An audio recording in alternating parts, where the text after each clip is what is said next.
Sevgili payg'ambarimiz Muhammad sallallohu alayhi va sallam olamdan o'tganlariga 3 kun bo'ldi. Abu Bakr radhiyallohu anhu Oysha onamiz radhiyallohu anhoning oldilariga keldilar. Hol ahvol so'rab, "Ey qizim Oysha, Rasululloh sallallohu alayhi va sallamning barcha sunnatlarini menchalik mukammal ado qilgan inson bormi?" dedilar. Hazrat Oysha onamiz, "Yo'q otajon, siz hamma sunnatlarni to'liq to'kis ado qildingiz" dedilar. Hazrat Abu Bakr yana qaytarib, "Qizim, Alloh haqqa aytgin, barcha sunnatlarni ado qildimmi?" degan edilar.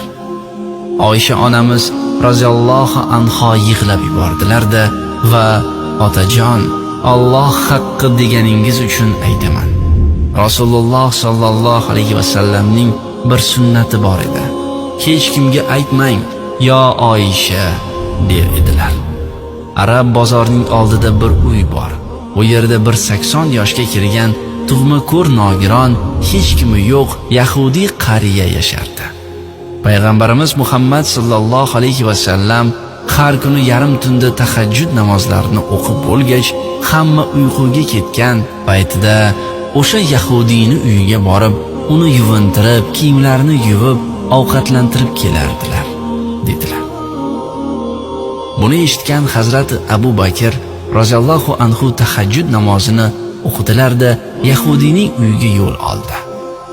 Bordilar. Uyga kirar ekanlar, 3-4 kundan beri hech kim xabar olmagan qariyani ahvoli juda ham achinarli holatda edi. Abu Bakr roziyallohu anhu darrov ishga kirishdilar. Supurdi, sidirdi, qariyani yuvintirdi, kiyimlarini almashtirdi. Ovqatlantirib bo'lgach, qariyaga "Mayli men boray" deb ketmoqchi bo'lgan edilar. Qariya Abu Bakr roziyallohu anhuni qo'llaridan ushladi va "Sen kimsan?" deb so'radi. Abu Bakr esa "Men bir qulman, ota. Har doim kelib sizni holingizdan xabar olib turgan qulman" dedilar. Shunda qariya "Sen yolg'on gapiryapsan" dedi. Abu Bakr "Nega unday deysiz?" dedilar. Qariya "Chunki sen menga qattiq muomalada bo'lding. Yuvintirganda ham, kiyintirganda ham, hatto ovqatlantirganda ham 3 kun avvalgi kelgan inson menga juda ehtiyotkorlik bilan qarardi. Cho'miltirganda ham, kiyintirganda ham, eng asosiysi ovqatimni chaynab berardi. Uning shunaqangi hidi bor ediki, u hidni butun arab diyoridan ham topa olmaysan" dedilar. Abu Bakr roziyallohu anhu tinmay yig'lar edilar. Qariya yana so'zda davom etib, "Agar o'sha odam sen bo'lsang, nimaga shuncha kun yo'q bo'lib ketding, yoki sen ham jodugarni to'riga ilindingmi?" dedi. Abu Bakr roziyallohu anhu esa "Qanaqa jodugarni aytyapsiz, ota?" dedilar. Qariya "Eshitmaganmisan? Bir Muhammad alayhissalom deganini, u qanaqadir kitobni o'ziga kelganini va o'zini payg'ambarman deb hammani sehrlayapti-yu" dedi.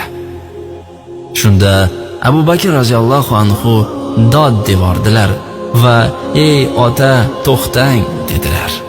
"O'sha siz aytayotgan insonlarning eng buyugi Muhammad sallallohu alayhi va sallamning o'lganlariga 3 kun bo'ldi.